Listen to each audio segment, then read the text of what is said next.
y transmitir.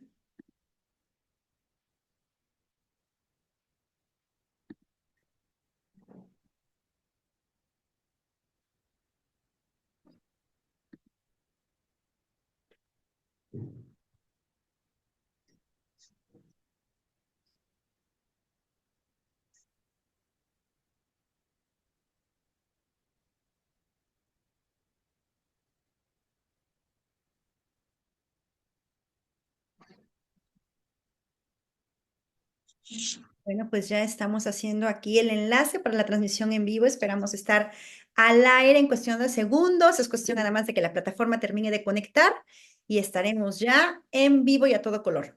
Me voy a permitir tomar el celular para ver si ya arrancamos, porque de repente a mí me parece que no estamos conectadas y me doy cuenta que sí estamos conectadas. Entonces lo quiero confirmar. Voy en Claro. este momento a mi página de Karina Martínez y no estamos conectadas, algo pasó. A ver, vamos a volverlo a lanzar. Algo pasa a veces en Facebook o bueno, en la conexión. Ya estamos. Aquí dice que sí estamos conectaditas. Ah, vamos a ponerle aquí. Creo que la conexión está algo lenta, pero sí nos vemos. No sé si tú tengas la oportunidad, querida amiga, de abrir tu Facebook y buscar la Sí, página de Karina Activista o Karina Martínez Vera para ver si estamos al aire. sí, dame un segundo. Ok, y para quienes están conectando en este momento, si es que estamos al aire, que yo espero que sí, bueno, pues nada más recordarles que pueden Sí, dame un escribirnos, segundo. que pueden hacer Ok. comentarios, que pueden hacer sugerencias, que pueden externar sus dudas, porque finalmente este es un espacio de charla en el que pretendemos generar pues nuevas oportunidades, aclarar dudas, generar empatía y conciencia social sobre temas tan importantes como lo es el respeto a los derechos humanos de las personas con alguna condición de discapacidad. Hoy tengo una invitada de lujo, estamos conectadas, ella se encuentra en México y yo en Jalapa, Veracruz. Y bueno, me refiero a Lucero López, la mamá de un pequeñín con discapacidad auditiva. Lucero, ¿sí estamos conectadas? Sí. Perfecto. Bueno, pues formalmente bienvenida. Me da muchísimo gusto que se dio la oportunidad, pues, de enlazarnos gracias a la tecnología, la distancia. Ya no nos impide charlar, ya no nos impide hacer redes de apoyo que creo son muy, pero muy importantes cuando tratamos de promover oportunidades y un sano desarrollo en nuestras hijas e hijos con alguna condición de discapacidad, sea cual sea la condición. Así es. Pues muchas gracias, Cari, por la invitación y por abrir estos espacios y que lleguen a más personas y conocer más realidades y enriquecernos, ¿no? Así es, porque estoy segura, o bueno, eso quiero pensar, ¿no? Digo, en mi caso, yo nunca imaginé que iba a tener un hijo con síndrome de Down, no estaba en mi repertorio pues voy a tener un hijo con tales características, ¿no? Me llegó de sorpresa y hoy puedo decirte que fue una sorpresa que ha finalmente enriquecido mucho nuestras vidas y que híjole, nos ha hecho crecer y experimentar y aprender tantas cosas y valorar muchas más, ¿no?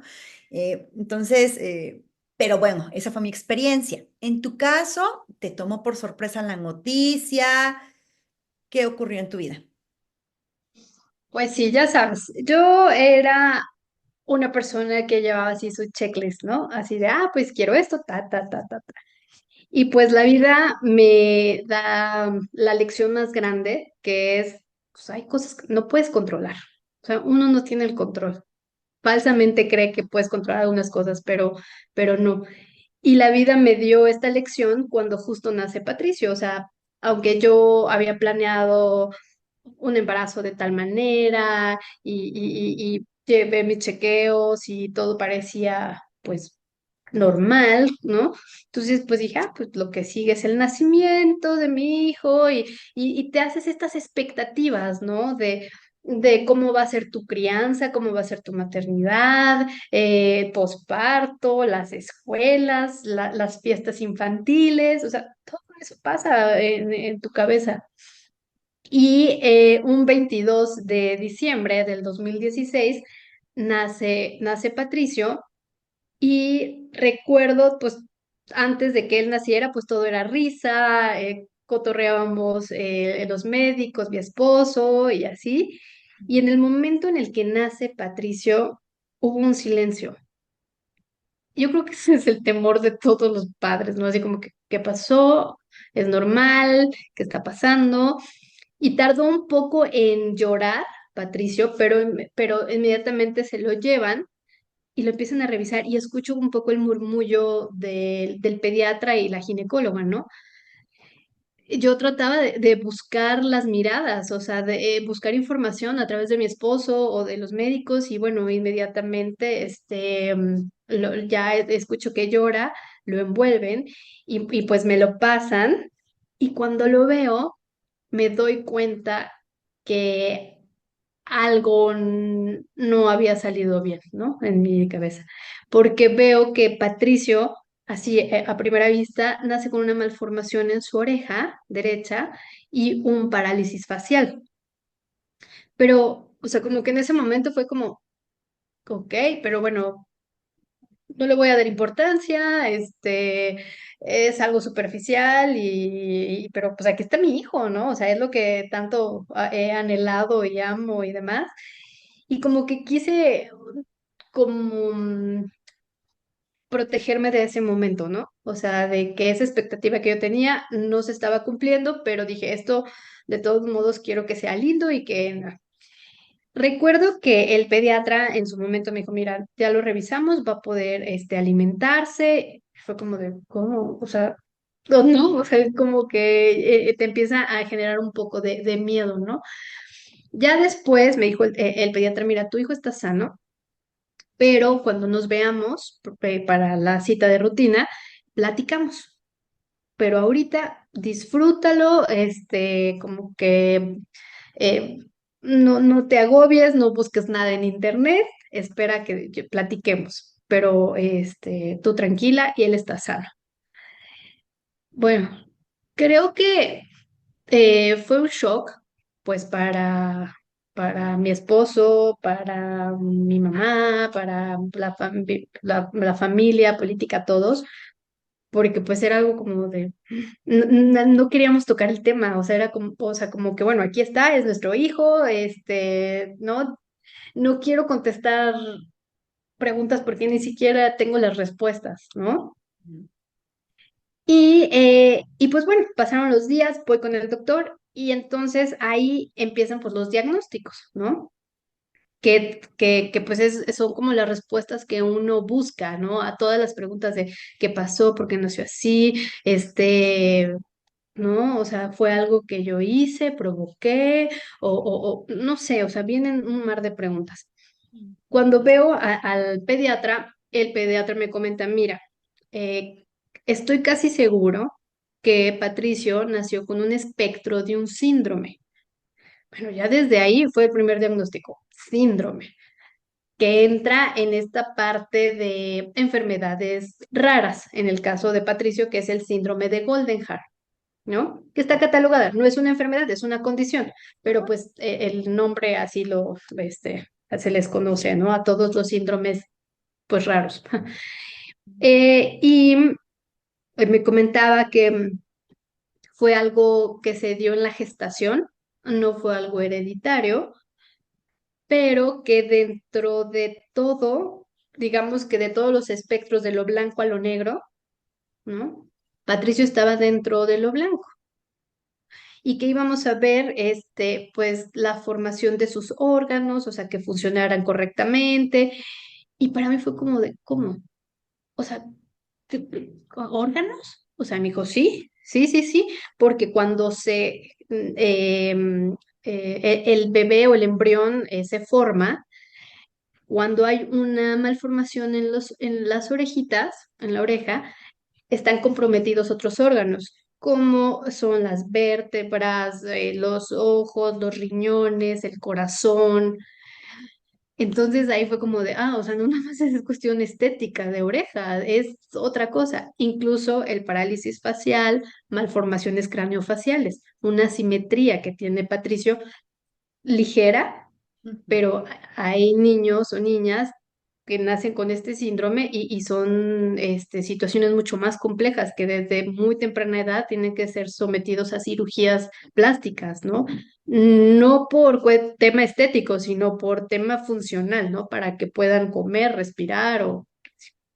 Ujú. Bueno, afortunadamente, bueno, ya de ahí fue un golpe porque fue como tomar estas decisiones o tratar de asimilar toda esta información que te dan y que te da mucho miedo.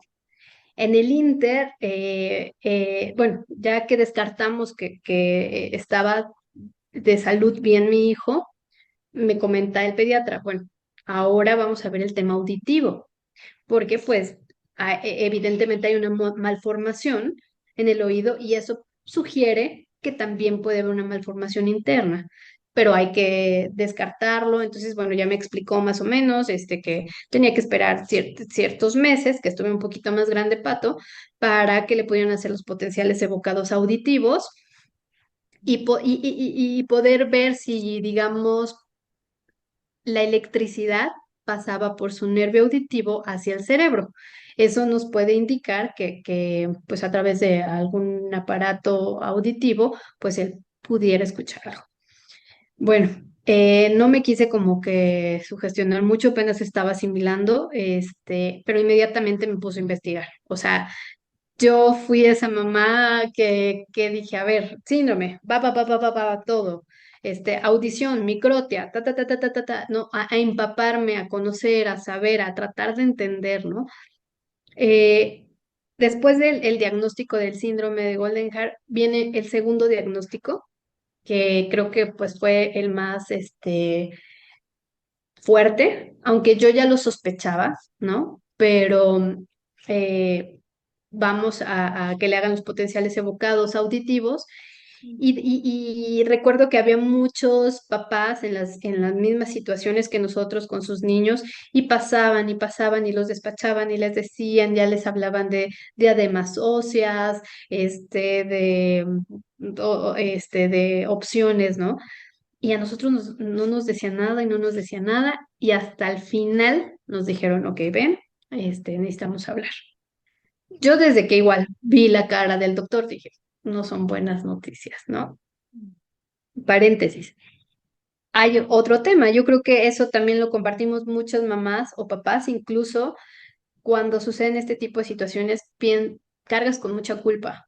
O sea, trabajas ahí, o sea, aunque tú sabes que es algo que a lo mejor está fuera de tu control, pero cargas con esa culpa de a lo mejor no me cuidé o hice algo. Y además, el entorno muchas veces también a personas desde su perspectiva o su visión, incluso abonan más, ¿no? Al decir, híjole, ¿por qué te pasó esto si eres tan buena persona? Como si fuera un castigo, ¿no? Divino. Y dices, no, no, no, no, no, no me metas esas cosas en la cabeza. Suficiente tengo con lo que yo estoy tratando de asimilar como para que me digas que fue castigo divino, ¿no? O sea, no. Entonces, retomando lo de lo del diagnóstico, el audiólogo pues nos comenta, ¿sabes qué? Pues tu hijo tiene hipoacusia neurosensorial profunda bilateral. Wow, qué Yo, palabras para una mamá que se está empapando y de repente, ¿qué? sí, sí, recuerdo que mi esposo sí se quedó como de, "Mm", pero como yo ya había estado pues ahí leyendo yo ya sabía que se refería a que era sordo, ¿no? Y entonces le dije, sí, ok, es sordo, ¿no? Y el médico se quedó como, sí. Y le dije, ok, bueno, ¿qué se tiene que hacer? Dígame. O sea, como que me puse más que a lo mejor de, no, como que sentí una como fuerza, no sé, de decir, ok, ya tengo otro diagnóstico, ya sé dónde empezar, dígame cómo lo resolvemos, ¿no? O sea, ¿qué opciones tengo? Y mi esposo se quedó como de, espérame, no me le estaba tratando de asimilar lo que le acababan de decir. Y pues bueno, el doctor comentó que pues había una banda ósea y que si no funcionaba la banda ósea, pues estaríamos hablando de una cirugía posterior que podría ser el implante coclear. ¿Ok? Entonces, seguimos como los pasos que los médicos nos dijeron, ¿no? Ok, hay que ponerle banda ósea porque es el protocolo para los niños con microtia. Bueno, movimos, hicimos, juntamos dinero, lo que sea, e inmediatamente Patricio ya traía una banda ósea. Te estoy hablando que tenía 6 meses de edad, a lo mucho, Wow, y chiquitito. estuvimos muy chiquito, y estuvimos prácticamente un año en terapia de lenguaje, tratando de ver si había alguna respuesta, pero no había nada. Hasta que entra ahí otro duelo de decir, esto que intentamos, que no costó nada barato tampoco, pero los esfuerzos de ir a terapias y de ver no ver resultados, decir, bueno, no, esto no es, ¿qué sigue? Entonces empiezo a ver la opción del implante coclear, nuevamente, empaparme de temas que pues uno no entiende, pero tratas de entender. Y algo que para mí fue como muy importante fue buscar grupos de padres de familia con situaciones o con condiciones como la que tenía mi hijo, porque ver sus historias, escuchar sus comentarios o incluso, oye, a mí tal doctor o tal esto o tal terapeuta, o sea, me daban pistas, me daban luz, me daban guía para seguir investigando pues mi propio camino, ¿no? O sea, que para mí todo fue desconocido. Cabe mencionar también que cuando el doctor nos da el diagnóstico, mencionan la palabra discapacidad.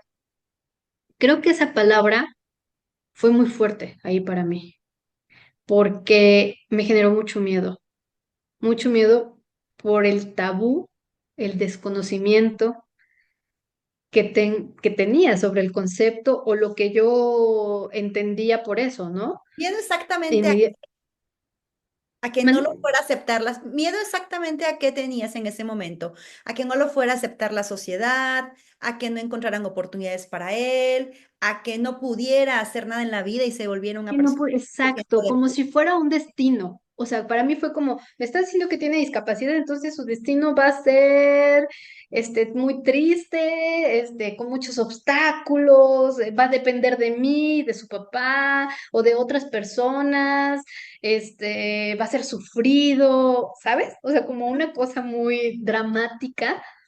Y no digo que no se vivan esas circunstancias, sí, sí lo es, pero no es destino, no es así tampoco, ¿no? Creo que Claro, es más lo que luego nos imaginamos que en el día a día como lo vas llevando. claro. Pero sí esa palabra, o sea, sí impacta mucho a las familias. O sea, cuando te dan cualquier diagnóstico y te dicen discapacidad, o sea, es como, ¿no? Y después de estar buscando las opciones, pues me dicen, no, pues la opción es que Patricio, se implante. Hasta eso, los médicos me dijeron, después de hacerles algunas resonancias y estudios a Patricio, me comentaron que la posibilidad de que él pudiera escuchar con el implante coclear eran bajas. O sea, como para adquirir la lengua oral, no. Pero pues podía adquirir sonidos, ¿no? O sea, una alarma de incendios o una ambulancia, el ladrido de un perro, un claxon.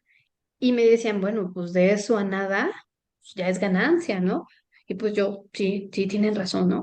Pero incluso igual y puede oralizar, porque justo el modelo médico Claro. rehabilitador, pues te menciona eso, ¿no?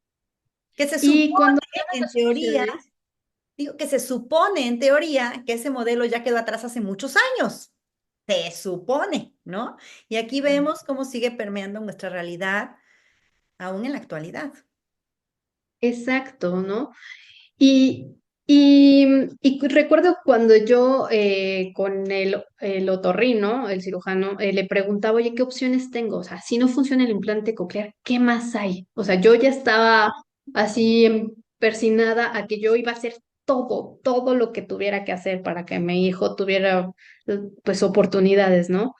Y me dijo, no, pues del implante coclear, pues hay otra cirugía que es implante de tallo cerebral pero pues esa es una cirugía experimental, no se hace aquí en México. Y ya como última opción, pues lengua de señas. Pero bueno, eso ya es en caso de que no funcione el implante o no funcione cualquier otra cosa. Pues bueno, está la lengua de señas, ¿no? Y fue como, ok.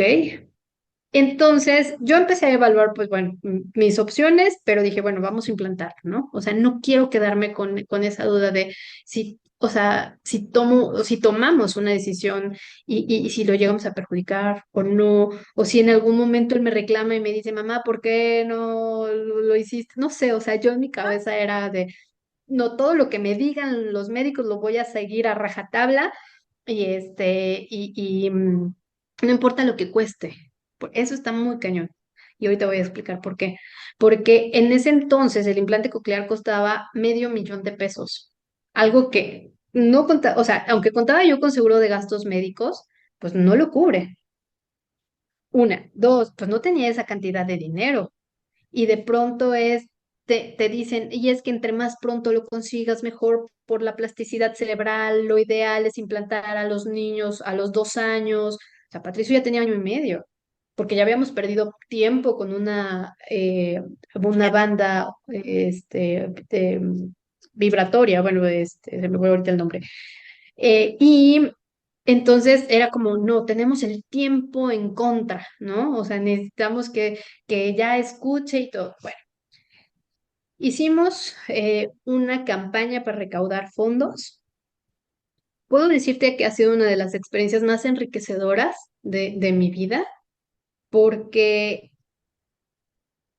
porque le perdí el miedo a todo, a hablar en público, a pedir, a, no sé, a explicar, pero al mismo tiempo mi creatividad fluyó para buscar la manera, el cómo sí de conseguir esa cantidad, el cómo sí lo podíamos lograr y, y al final recuerdo que a través de una asociación civil que me apoyó, logramos hacer un concierto con causa para Pato. Y fue maravilloso porque quienes estuvieron presentes fue un joven ciego que hizo un recital de piano. Fernando, Bailaron Fernando Apán. Fernando Apa, que es caizano de Exactamente, estas tierras, ajá. exactamente veracruzano. Ah, qué bueno. Aquí de la Ciudad de México me apoyó Giovanni, que es un chico deportista y bailarín con síndrome de Down, junto con otra chica que no recuerdo ahorita su nombre, también con síndrome de Down, que bailaron. Y estuvo Katia de Artigues, una periodista Katy es reconocida y más en el ámbito de la discapacidad y que tiene un hijo con síndrome de Down. así es. Entonces, para mí fue muy enriquecedor conocer esas historias, o sea, verte reflejada en otros papás con esa esperanza, con esos miedos, con esos retos, pero al mismo tiempo con esas satisfacciones de ver a sus hijos realizándose o ver a sus hijos felices, independientes, eh, y que como te comento, no es fácil el camino, pero yo creo que ninguno es fácil. O sea, el que tomes siempre va a tener sus retos, pero el resultado ahí me abrió, o sea, la mente fue como de, o sea, o sea, hay otras opciones, no es lo triste y deprimente que en algún momento pensé que podía hacer esto, ¿no? Lo implantamos, después de todo esto recaudamos el dinero, implantan a Patricio y pues fueron programaciones, terapias de lenguaje y un martirio. O sea, para mí fue un martirio. Bueno, fueron también casi un año de este proceso entre pilas, refacciones, garantías carísimas del implante coclear, eh, programaciones que incluso iban en aumento porque no veíamos respuesta en Pato, pero que a mí me empezaban a alterar bastante porque eran tan fuertes que con cualquier ruido, mi voz, el perro ladraba, le daba como tics, o sea, en el ojo o en el nervio facial. O sea, de que está tan cerca el nervio auditivo del nervio facial, que era tanta la potencia del implante coclear con la programación, que pues a cada rato estaba este movimiento involuntario en su carita de un niño de 2 años. Entonces eso me partía el alma porque yo decía, bueno, valdrá la pena si lo siento más como tortura y a lo mejor no está funcionando y yo no me quiero dar cuenta o me sí, pero al mismo tiempo todas las personas me sí, o sea, dentro del grupo de implante coclear o los médicos me dicen que no, que es normal, que continúe, pero para mí era como de, ¿y si no, qué? Entonces afortunadamente, como te comenté, me estuve moviendo, estuve conociendo más personas, quería conocer todas las personas sordas, ya sea implantadas o que supieran lengua de señas, lo que sea, para poder conocer sus historias y poder tomar pues mejores decisiones, ¿no? Y llegó a mí la información de que una escuela para niños sordos iba a ser un seminario que se llama Señales. La escuela se llama IPLIAP. Y me llamó mucho la atención porque traían personas de otros países a hablar temas de sordos, que tenían que ver con la educación, que tenían que ver con la familia, que tenían que ver con otros modelos, o bueno, o el modelo bilingüe, pero en otros países, los casos, ¿no? Que se presentan, hablar de derechos, o sea, era una Ujú, informa de lengua de señas, obviamente, que dije, a ver, ok. Y algo que hizo mucho clic y me tomé la decisión de decir, este va a ser el camino, fue cuando mostraron evidencia científica de que en el proceso en el que uno está aprendiendo una lengua de manera oral, se encienden varias zonas del cerebro. ujú, Bueno, de la misma manera se encienden esas zonas del cerebro para los niños sordos que adquieren la lengua de señas a temprana edad. O sea, es lo mismo. ujú. Y eso contrapone todo lo que siempre me dijeron los médicos, De la que era plasticidad no. cerebral, claro, de las Sí, me nuevas decían, no, no, conexiones no. neuronales. Ujú. Ajá, no señas porque si no, no va a hablar. Entonces, de pronto eso me lo están refutando y me están diciendo que eso no es cierto y que al contrario, ¿no? O sea, y nos daban estos ejemplos que de pronto te das cuenta que a veces es tan absurdo, pero ¿cómo lo compramos? Por ejemplo, nos ponían bueno, el ejemplo de que en Estados Unidos manejan el Baby Sign Language para los papás primerizos, para niños oyentes. Y entonces dicen, ah, caray, o sea, lo hacen para que los papás no se frustren y puedan entender a su bebé y todo, pero ¿por qué no lo hacen con los niños sordos? Si se están dando cuenta que es la forma pues más natural, más fácil, más espontánea que pueden tener, pero se los prohibimos. Entonces, toda esa información dije, no, creo que es aquí, ¿no? Sí, no te voy a mentir, hubo un momento en el que empecé a ver las opciones de implante de tallo cerebral. Conocí a una mamá que había implantado a su hijo de tallo cerebral. Entré a grupos, de padres que tenían hijos implantados de tallo cerebral de diferentes partes del mundo, pero me di cuenta que todo estaba en torno, obviamente, a la oralización, pero que no oralizaban. O sea, era muy, muy poco. Y los que podían o podían oralizar eran los niños poslocutivos, o sea, los que ya habían adquirido la lengua y por alguna situación médica o algo, un accidente, perdieron la audición. Ujú. Pero los que nacieron sordos y que se les privó del lenguaje o de una lengua, pues, y los implantan de implante coclear tallo cerebral, pues realmente era muy, muy bajo la posibilidad de que oralizaran, ¿no? Entonces dije, no, totalmente se abrió una puerta para mí con la lengua de señas Ujú. y pues henos aquí. Ya Patricio tiene 8 años. Él entró a una escuela para niños sordos en primero de kinder. O sea, estamos hablando a los 3 años, 3 años y medio, más o menos. Entró y inmediatamente nosotros dijimos, pues tenemos que estudiarla. O sea, no podemos darle tampoco esa responsabilidad a la escuela y, bueno, ese es su lugar, pero pues acá en la casa no, no. Teníamos que comprometernos. Fue todo un cambio. Y fue un duelo, o sea, fue ahí otro duelo, porque después de haber hecho tanto, haber gastado tanto, haber puesto siempre esa esperanza de que a lo mejor sí funciona, a lo mejor no tengo que continuar, o cómo es posible que después de un año tengo que poner mi cara y decir, pues, ¿qué creen? Fíjense que pues no funcionó, ¿no?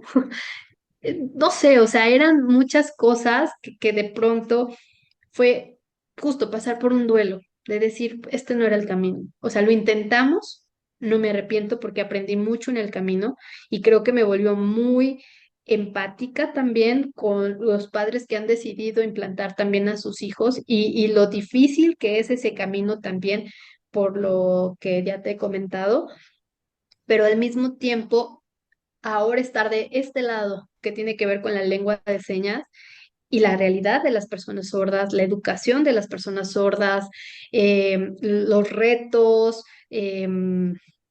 o sea, va más allá, es mucho más profundo, ¿no? Ya meterte a temas de derechos lingüísticos, de la importancia de la adquisición de una primera lengua, ¿no? Que es algo que los sordos no van a tener de una manera oral, aunque le pongas aparatos auditivos, es un proceso muy largo.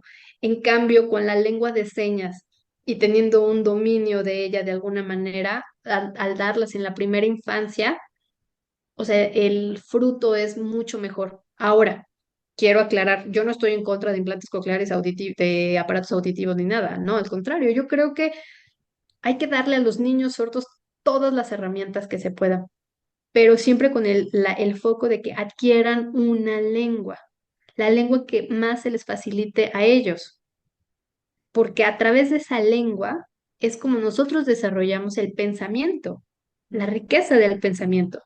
Es como nosotros nos expresamos y es de la manera en como también se le puede enseñar a un niño sordo, ¿no? Pero nos enfrentamos a este fenómeno que es muy difícil de abordar por la resistencia que hay, tanto de padres como de médicos, terapeutas y demás, que es la privación lingüística que hay de los niños sordos. Porque nuevamente impera el modelo oralista, el modelo rehabilitador, más que el modelo social que implica pues dar una lengua, pues la lengua de señas mexicana, que ya está reconocida oficialmente, ¿no? Eh, Como una lengua nacional y de patrimonio lingüístico de la nación, Así es, y que ¿no? sabes, justo ahora yo creo que el siguiente gran paso será concientizar a través de la Secretaría de Educación y que se enseñe lengua de señas en todas las escuelas de todo el país, porque si bien es cierto, ustedes logran encontrar una escuela, logran capacitarse, logran que tu hijo aprenda y ustedes aprenden y tienen un cierto núcleo de personas, digamos que en situaciones semejantes, que ya saben lengua de señas.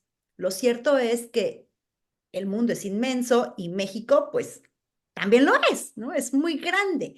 Y entonces finalmente llega el momento en el que tiene que convivir con personas que no saben lengua de señas y que son la gran mayoría en nuestro país. Y yo creo que en el mundo entero, ¿no? Y entonces aquí está la parte de, ok, él ya lo logró, una pequeña parte de su comunidad ya lo logró, nosotros como familia ya lo logramos, pero ¿y ahora el contexto? ¿No? Cuando él quiera ir de manera independiente a la tienda, cuando él quiera o requiera en algún momento terapia psicológica, ¿dónde están los psicólogos que saben lengua de señas y que realmente le pueden dar una atención acorde a sus necesidades y posibilidades, ¿no? Entonces creo que también un gran reto en la concientización es hacer que en las escuelas también se pueda enseñar lengua de señas a todas las niñas y los niños, así como se dan clases de inglés, bueno, pues que se den clases de lengua de señas para que finalmente todos podamos comunicarnos y estar en la posibilidad de brindar mm, una atención o un servicio profesional en cualquier momento, ¿no? O sea, el niño que ahorita está estudiando en la primaria, en algún momento declinará por alguna actividad profesional o laboral, ¿no? Qué padre que ya sepa lengua de señas y que en su quehacer ofrezca también esta posibilidad a este sector de la población que se dice minoría, pero realmente no es tan chiquito. Y somos una comunidad grande que incluye familias y no solo a las personas con la discapacidad. Y sí, y respecto a eso, creo que todo lleva como una ruta, ¿no? Yo creo que si, si vemos o concebimos al niño como, em, o sea, bueno, que tiene todo el derecho, tiene todos los derechos, ¿no? Entre ellos el derecho humano, los derechos humanos, empezando por la adquisición de una lengua. Mm. Ese es un derecho humano. Y desde ahí estamos prohibiéndolo, no lo estamos entendiendo. Creemos, o sea, o queremos que nuestros hijos sordos en una primera instancia adquieran una lengua oral, como, como si estuviera muy por encima de cualquier otra lengua, llámese lengua indígena o lengua de señas o incluso la lengua escrita. Impera más la lengua oral y el español, ¿no? Entonces, ya desde ahí estamos limitando a los niños, le estamos negando un derecho humano, que es adquirir una lengua. Ahora, respecto a ese derecho, se desprenden todos los demás, porque teniendo esto, pues puedes acceder a una educación, que ese es otro reto, porque aunque pareciera que ya lo tenemos o porque Pato ahorita está en una escuela, ya la hicimos, no, es muy frustrante porque no hay opciones, no hay opciones. Y eso te estoy hablando de la Ciudad de México, o sea, que es donde hay más conciencia o se están haciendo mucho más cosas, pero si nos vamos a otros estados, ¿Sí? es terrible. Entiendo que están los CAM, pero y USAER y todos estos conceptos, pero realmente la realidad no están funcionando. O sea, me refiero en el tema de las personas sordas, de las infancias sordas, Claro, porque porque gran parte de los maestros que dan atención en áreas específicas de educación especial o de USAER tampoco saben lengua de señas. No todos saben lengua exact- de señas. Aunque exactamente. pudiéramos pensar la población en general, bueno, es el área especialista en educación para brindarles atención, pues tú te encuentras, digo, así desde fuerita, desde la barrera de afuera o de enfrente, podrías decir, está cubierto. ¿No? Pero cuando eres usuaria y estás inmersa en el proceso, pues te das cuenta que no es cierto, que no todos saben lengua de señas, en el caso específico, Exact- personas sordas, y en el caso específico, por ejemplo, de personas con discapacidad intelectual, tampoco tienen un dominio, gran parte de los maestros, de metodologías específicas, ¿no? Para promover su... Punto de pedagogías. O sea, no hay una pedagogía de enseñanza acorde a sus necesidades, ¿no? Y bueno, en un CAM, pues puedes encontrar incluso múltiples discapacidades conviviendo en un mismo espacio, que parece más guardería que una escuela.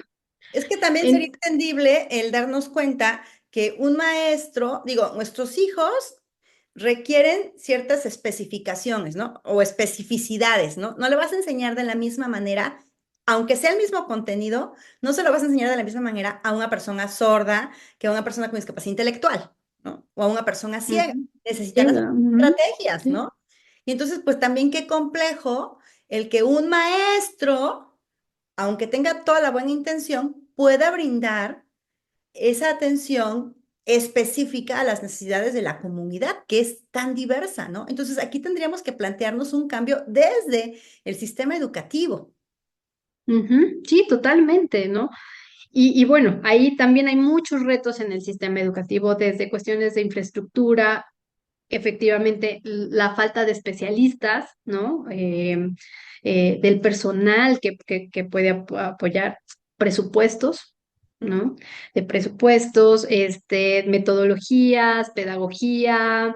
Y pues como te decía, en el caso de Patricio, son pocas las opciones que cuenta. La escuela en la que está, que maneja un modelo bilingüe, bicultural, de Ok. educación bilingüe, bicultural, llega hasta primaria. Es kinder y primaria y tan tan. Y es Después particular, de eso y esa es el escuela. IPLEAP y es una escuela privada. Ajá. Es una escuela privada. Que su modelo es lo más parecido a lo que funciona en otros países, sí. Pero ¿qué pasa? Que aún así, al ser una escuela privada, se está contra viento y marea para mantenerse, porque se mantiene de donativos, porque es una realidad. La educación del sordo es cara también. O sea, cuesta educar a un niño sordo porque estamos hablando de pagar a maestros, o sea, de materiales específicos en su lengua, ¿no? Entonces, justo todo esto me ha llevado a entender que lo que necesitamos, o sea, los niños sordos necesitan un espacio, o sea, la escuela realmente, además de tener la función de adquirir conocimientos, también es para desarrollar habilidades sociales, Ujú. encontrarse con sus pares, en la convivencia, ¿no? Y la escuela para los niños sordos, a mí al menos lo que me específica para niños sordos, lo que yo he visto en Patricio es de que pues hay una identidad. Él no Claro. se siente distinto a ningún otro niño, porque todos son igual a él.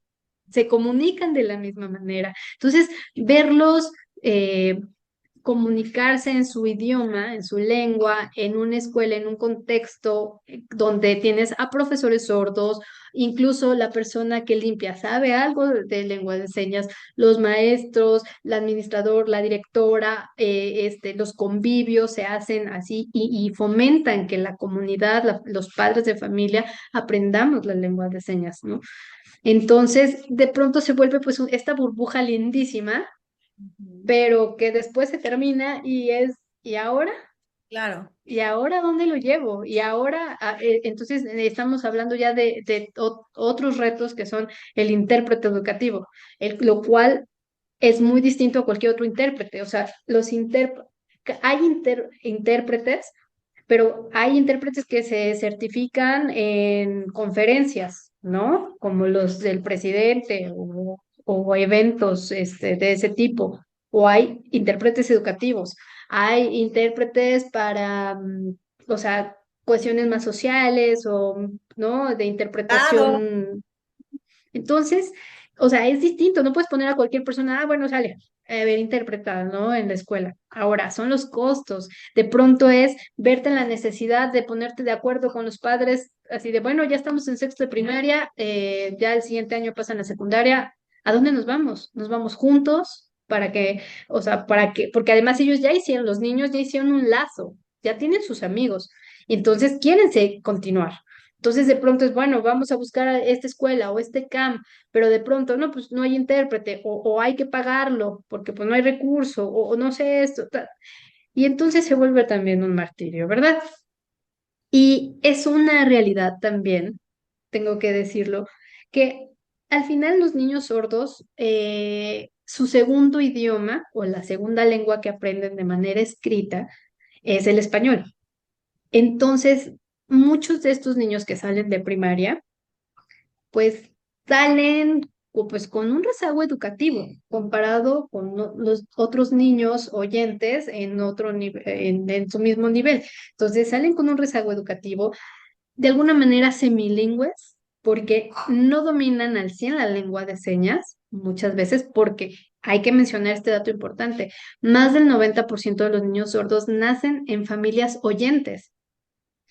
Entonces, la lengua de señas, pues, no es una como tal su lengua materna, o sea, de que, por Claro. ejemplo, en mi caso, pues mi lengua materna es el español oral. Y a Patricio, pues estoy intentando darle como primera lengua la lengua de señas, pero no es mi lengua, Claro. pero lo intento. Entonces, en algún punto, o sea, pues muchos de estos niños salen de este nivel escolar pues con un rezago educativo, porque al final el español se les va a dificultar mucho más porque es un idioma, es otro idioma, con su gramática y con su complejidad y con cosas que para los sordos hay, o sea, no existe en su lengua, ¿no? Entonces tienen que de alguna manera memorizar, aprender. Entonces entramos con esta realidad, ¿no? De que son semilingües y que de alguna manera pues tienen este rezago educativo. Y bueno, ¿qué pensar ya en una preparatoria o en una universidad? Em, ¿Cuántas veces hemos escuchado? Seguramente tú te ha tocado ver que en universidades les niegan el intérprete o no sé, o sea, se cometen algunos actos que aunque tienen ellos justificación porque no tienen el recurso, no. no, están violando derechos, ¿no? O sea, violando derechos humanos, pero es terrible, o sea, es terrible luego esta situación. Entonces, esos son los retos, en particular, tengo cuestiones que engloban la privación lingüística, la escolaridad de los niños sordos, también el autoestima, eso es sumamente importante, eso también quiero aclararlo, porque muchos de los niños que viven en familias oyentes, al que no se les da o este acceso a la lengua o no se favorece este entorno, muchos viven en aislamiento, aunque sean niños queridos, aunque estén en familia y todo, hay fenómenos que se llaman el niño, el niño sordo en la mesa del comedor, no recuerdo bien el título de esto, pero es un fenómeno en el que los papás o los hermanos están platicando y están oralizando y el niño sordo no sabe o prefiere a lo mejor ver la tele o estar en el celular porque no se entera de esto, ¿no? Y muchos niños viven ese aislamiento Claro, y también, justo ¿no? ahorita que estás comentando esto, me haces recordar una experiencia de uno de mis amigos sordos. Yo tengo amigos sordos y uno de ellos ya adulto me comentaba que sus papás no saben lengua de señas, que sus papás nunca aprendieron y que él siempre creció pensando que era un niño malo, un niño mal portado, porque su papá quería y esperaba que él hiciera ciertas cosas, pero él no entendía qué era lo que su papá esperaba. Y entonces nada más pues lo castigaba, lo golpeaba, ¿no? Porque pues evidentemente era el niño malo, mal portado. Pero en realidad él nunca entendió qué se esperaba de él o cuáles eran esas conductas apropiadas a su edad, ¿no? Entonces, la verdad es que esto de la autoestima es súper importante. El que las familias nos involucremos es indispensable, indispensable, no solo para apoyarle en su desarrollo integral, sino también para construir en conjunto una sociedad que valore y respete la diversidad humana, en la que nos demos cuenta que todas y todos somos valiosos, únicos e irrepetibles y tenemos la misma dignidad independientemente de nuestras características, cualesquiera que éstas sean. Exacto, exacto. Y pues hay mucho que trabajar. Como dices, también necesitamos especialistas en el ramo de la justicia, de la salud, de la educación, o sea, especialistas que sepan atender, ¿no? Pues porque son personas que manejan una lengua dentro de su propio país. Y de hecho, recuerdo eso también que comentaban a los sordos, es como un extranjero en su propio país. Entonces, eso es como para reflexionar y decir, sí, necesitamos personas que dominen esta lengua para que puedan brindar servicios, porque los sordos también lidian con temas emocionales y enfermedades mentales, lidian con injusticias, o sea, y necesitan ser representados en su lengua, así como las personas indígenas.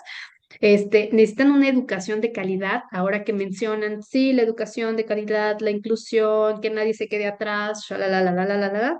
Bueno, empecemos a reconocer las necesidades particulares de esta población Claro.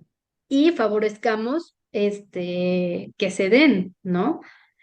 Identificando también los grupos, porque eso también es otra cosa. Podemos encontrar escuelas o camp, pero están lejísimos. Si tienes a un niño allá y tienes cinco por allá y tienes ¿no?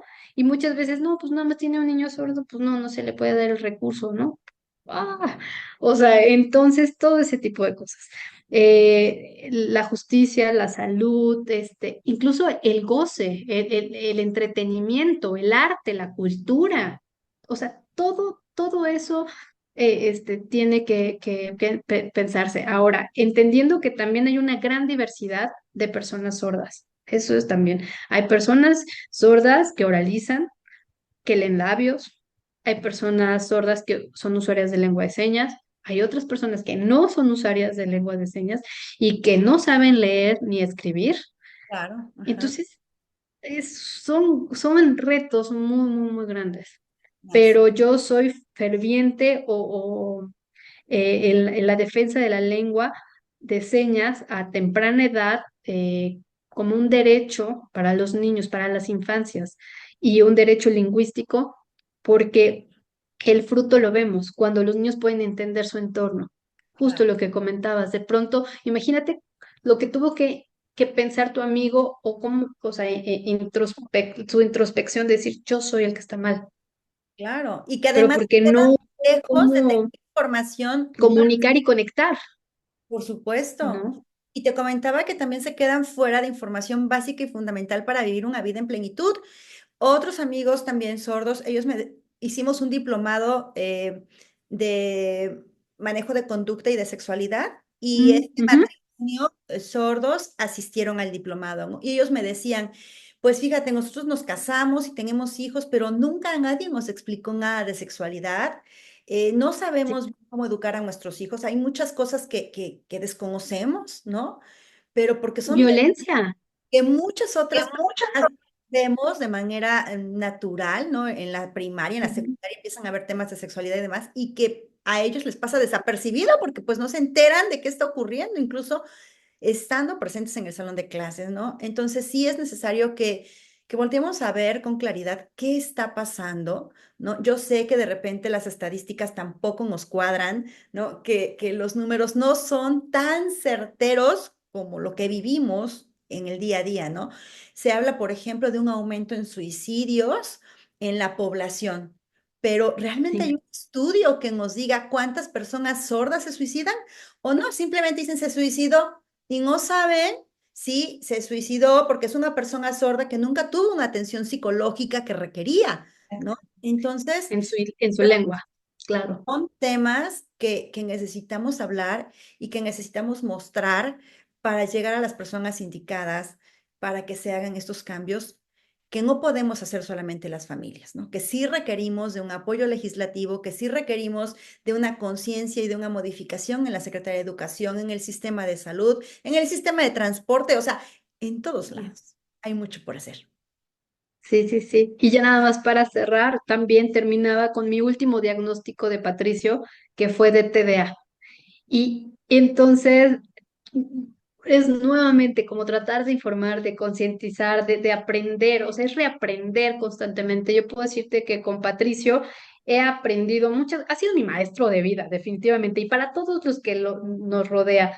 He tenido que trabajar mucho la paciencia. Eso es algo que también quiero compartir como mamá y con todo el corazón, ¿no? La crianza ha sido para mí muy difícil. O sea, ya de por sí la crianza para cualquier padre, la mayoría, pues es complicada, pero para ya nosotros con un hijo con una discapacidad se vuelve más compleja, ¿no? Entonces, trabajar la paciencia, saber que tiene su ritmo, confiar en el proceso. Eh, Al mismo tiempo, tengo mis días buenos, otros días no tan buenos con él, pero otra vez lo volvemos a intentar porque es un reto, o sea, un reto. Es tratar de descifrarlo, pero al mismo tiempo es estar adaptándonos en este baile como familia, o como madre e hijo. Y bueno, sigo aprendiendo lengua de señas. Me abro a más experiencias y más padres e historias y de acompañamiento. Ha sido padre también ver a mi hija, que es más pequeña, comunicarse con su hermano, ¿no? Ver ese vínculo que hay y que para ella se le ha hecho también de una forma muy natural y espontánea y verlos tanto amarse como pelearse, como cualquier niño, ¿no? Con sus hermanos. Y pues vamos, y para cerrar, justo esto me ha llevado a formar parte de un movimiento de padres de familia en búsqueda por el derecho a la educación bilingüe. Entonces, hemos ya tenido algunas mesas de trabajo con la Autoridad Educativa Federal de la Ciudad de México, con la SEP. Vienen proyectos muy lindos y creo que ahorita lo más importante es empezar a conocernos como padres, reagruparnos, perdón, exponer estos casos, ver soluciones y unirnos. unirnos porque tenemos ese poder, porque somos parte de esta comunidad educativa y comunidad sorda, pero para poder exigir mejores condiciones. Y pues gracias a tus espacios, gracias también por tu historia, nos ayuda a conectar, que eso es lo más importante. Y lo que a ti te pase también me afecta, y lo que a mí me pueda pasar también te va a afectar. Y entonces la idea es todos unirnos. Es.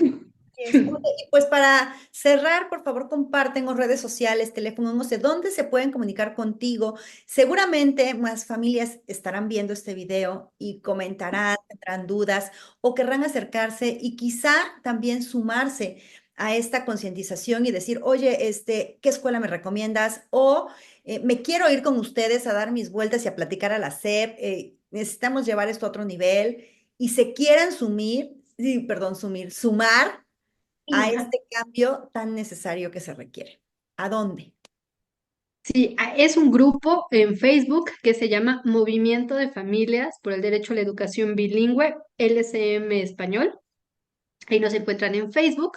Y ya teniendo ahí ese primer contacto, ya cualquier cosa de manera ya más personal, ya les puedo pasar yo mi contacto, mi celular o todo. Ahí vamos subiendo la información, todo lo que estamos haciendo eh, activamente. Hemos trabajado también con CNDH, hemos estado haciendo cosas que poco a poco han ido impactando. Ya hemos visto frutos, es lento, esto es de resistencia, más que nada, pero poco a poco estamos sembrando y las condiciones que a lo mejor hace 30 40 años eran más complejas, aunque no han cambiado mucho, pero ya hay esos pequeños cambios que son muy significativos. Entonces la idea es seguir conociéndonos, seguir impulsando y pues ahí nos pueden encontrar y pues yo feliz de poder compartir mi experiencia y mis conocimientos y mis contactos, todo lo que pueda para pues abonar a un mejor mundo para ellos, por el Muchísimas amor a mi hijo, la verdad. gracias, querida Lucero, de verdad, por haber aceptado esta charla, por abrir tu corazón, por hablarnos con total honestidad, por brindar una luz de esperanza a muchas familias que estoy segura van a escuchar el video y van a decir, justo llegó a mi vida en el momento indicado. Por eso yo les invito a que si este video llega a sus vidas, porque lo vamos a subir a YouTube, porque les llegó el link, porque de alguna forma llegó a tus manos, por favor, compártelo. Ayúdanos a multiplicar las vistas de este video porque eso nos va a permitir llegar a más y más personas. Y no sabes el cambio tan importante, tan significativo y tan favorable que puede ser para una familia y para un ser humano contar con una red de apoyo, con información valiosa que le apoye justamente a tomar mejores decisiones, porque pues no lo sabemos todo. Nos llegó un paquete sorpresa maravilloso, pero necesitamos unirnos, necesitamos aprender, necesitamos ser más proactivos, necesitamos generar muchas cosas en conjunto. Así es que esta es la oportunidad de hacerlo. Desde darle like al video y compartir, ya estás haciendo algo importante por tu comunidad. Así es que muchísimas gracias por habernos acompañado. Les invito a que nos acompañen todos los miércoles en punto de las 7 de la noche. Si de repente el video llega a tener algunas fallas porque la conectividad, ya saben ustedes, esto del internet no depende de nosotros. Bueno, pues no se preocupen, grabamos la sesión y la subimos al canal de YouTube y la compartimos. Así es que a seguir sumando, generando oportunidades y disfrutando la vida. Querida Lucero, muchísimas gracias y siempre éxito. Éxito igualmente, gracias. Saludos a todos. Gracias, hasta pronto. Hasta luego.